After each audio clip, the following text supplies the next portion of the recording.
out there, and as you say, the stuff that's already out there working right now. Yeah, it's true. But that Belgian event was in 1989. You know, it wasn't now, and things have progressed a huge amount now. I would say, yeah, if somebody said that happened now, potentially, yes, you might think, well, it could be. But don't forget that Belgian UFO object went from 13,000 feet to 500 feet to a dead stop hover in just about 2 seconds. There isn't a damn thing on this planet that can do that now, let alone back in 1989. Iron Man. Nothing. Iron Man. Is that not real? Oh, okay. Sorry, you can't have that. No, Iron Man, scrub that. But the thing is, you know, you're looking at a lot of this stuff, and don't get me wrong, Baz. I'm not knocking it down what you're saying. Because you know, I told you off air that my father at the time, when this Belgian UFO flat was going on, he was, because the air sea rescue stuff that he was nearby, they were coming back. Now, some of the stories that he would I would overhear him telling my mum. I think I'm upstairs when I was a kid in bed, and I'm at the door, he's talking about fucking UFOs again, I'm listening to this one. And I used to think, wow, this is really weird and wacky, but it's a load of bullshit. Until I got older, and then I started, well, hold on a minute. You know, and then I went on this UFO watch thing, because I had a mild curiosity about it. And then my whole world changed. But I do believe there's stuff out there, Baz, but I agree with Pete. What proof do I need was your question. I'll tell you what proof I need, mate. I need E.T. standing there going, I'm here. Are you going to believe it, though? Yeah. Because, I mean, there are all sorts of things going on out there, and there are all sorts of cool military stuff happening. One of which is called Project Bluebeam, which is something that the US military have been working with for ages. Is that the holographic which is stuff? Projects holograms, yeah. And one of the objects of Bluebeam originally was during the Gulf War. They were going to try and project an image of Allah above Baghdad and get the Iraqis just to pack up and go home. And that was one of the aims of this thing. And you know, if they're working on that kind of military projection technology, they can already put sound directly to a person from miles away. Oh yeah, I read about that. Yeah, you know, and they did that in the Gulf as well, didn't they? They did. Targeted. Yeah, they're literally pointing directional sound waves at soldiers and telling them to go home. And it's just like, that's nuts. So there's all that crazy military stuff. If you try to rely on a video, you've only got to watch a state of the art. Well, it doesn't have to be a state of the art film these days. Some kid in his basement with After Effects can knock up an alien and make it fairly convincing anyway. Oh, the rendering of some of these videos is amazing. Yeah, I totally agree. Yeah. So unless you're dragged away by something that's decided that it's going to stuff a probe up your ass, you aren't ever going to believe it at all, are you? That's true. Well, I don't know if it came. Yeah. Okay, I see your point. There is the conspiracy angle to that. Yeah, I get you. Totally get you. Here's another one. If this doesn't convince you, then there's an event from the late 80s. It's called Fast Walker. It's an American military satellite that's designed to detect the plumes of missiles being launched. It's an infrared satellite. It's there. It's far out in orbit, and it covers the atmosphere. And it's designed to see. It's part of the first response that the U.S. military has. It's designed to spot hot objects on the Earth's surface from when they take off, and that goes to a launch warning, and that goes. This particular satellite picked up an object that came into its field of view from outside the atmosphere, came past it, pulled a 90-degree turn, and went back out. Ain't nothing we've got can do that. No. And you know, there's not a satellite doing that. So, you know, what does that say? Absolutely. Something I do agree, and I do believe there's something out there. There's no doubt about it. We're going to talk about this in a little bit more detail. I'm going to play some music before we get told off. You know what they're like. The silent producer, play some more music. Well, sign language, let's put it that way. We're going to play some Beer on the Floor with some Anton Mink. Sorry, that was Beer on the Floor with Anton Mink. Let's do that. We'll come back in a few. See you in a touch. Bye-bye.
with a cigarette in my hands.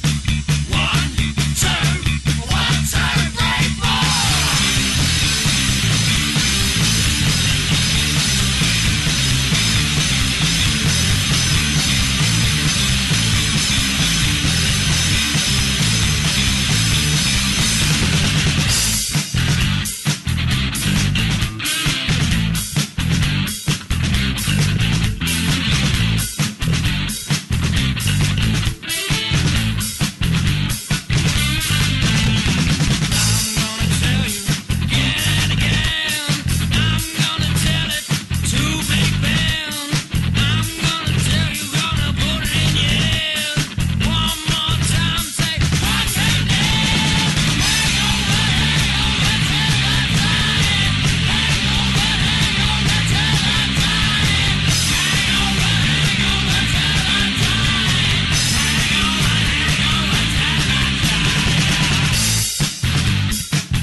There you go, Loving the Alien with Nevermore and Silk. The next show is out this coming Tuesday, which will be the last one of the season, Baz. Is that right?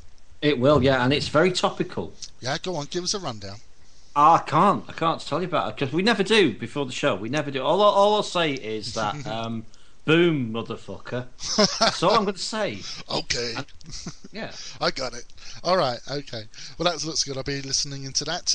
9 p.m. GMT is when we release the goods on audioburger.com. So coming on in and listen if you want to hear it first off. But you can always catch it on the poddies, on the podcasts. All we got to do is click on to Loving the Aliens link on audioburger.com and you can hear it at any time you like. Download it as well. It's all good gear.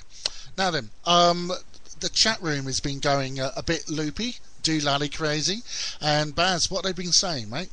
Well, they're talking about Rachel's boom. Apparently Rachel experienced a boom. Hello, Rach. How you doing? Yeah. Rachel had a bang or something. In her part of the world, which apparently is East Coast UK. And they're talking about that. They're talking about aliens and UFOs and stuff like that. But I remember what Rachel heard. I remember seeing it, and I know what it is that caused it, which is kind of mundane because it's not aliens at all. Yeah. But it's a couple of years back, and what it was, the Russians have decided that they'd started up their nuclear patrol flights again. So basically, they're loading nukes on the bombers and flying them down the coast of the UK and seeing how fast the RAF reacts to it. The one that she's referring to was a Russian bomber that got to within something like 30 miles of the coast of the UK, and the RAF had to scramble jets to go and say, hello, fuck off back to Russia, and push it back out of the way. And that caused a hell of a lot of fuss because they had to go supersonic over land. And they're not allowed to do that normally. But because it got so close before it was seen, they had to go and make sure that it wasn't going to drop something on us, I suppose, really. Right, so they had to get some speed up pretty quick, and hence the supersonic boom, Right. Do you know, there's always, I'm not going to pour scorn all over the UFO thing again, because I'm going to try and sit on the fence as much as I possibly can, even though it's difficult. But there are a lot of debunking going. There's a lot of debunking going on with a lot of the UFO stuff, isn't there? I mean, you do a fair amount of debunking yourself, Baz. I mean, I do, because there's so much shit out there. The problem is that it's very difficult to pick, and what me and Steve do on the shows. And what ATS tries to do is pick out the wheat from the chaff, and unfortunately, there's an awful lot of shit out there. And that's what makes it difficult. But there's some really genuinely interesting stuff knocking around. Right. But you've just got to find it. And there's been stuff like I mentioned Stephenville before. There was a case at Chicago Airport a couple of years back, which they had to shut down the airport. Is that the O'Hara? The O'Hare, yeah. They had to shut down the airport because there was something unusual in the airspace. And the flight control, the control tower had seen it. There were people in the control tower that actually saw the object. They had that on radar as well.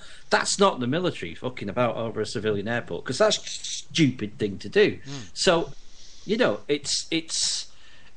there's some really compelling stuff out there, but there's also an awful lot of twats that just make things up. And there's one notorious guy, and I'll drop this because I can't stand the bastard. It's called Third Phase of Moon. Oh, well done. Right.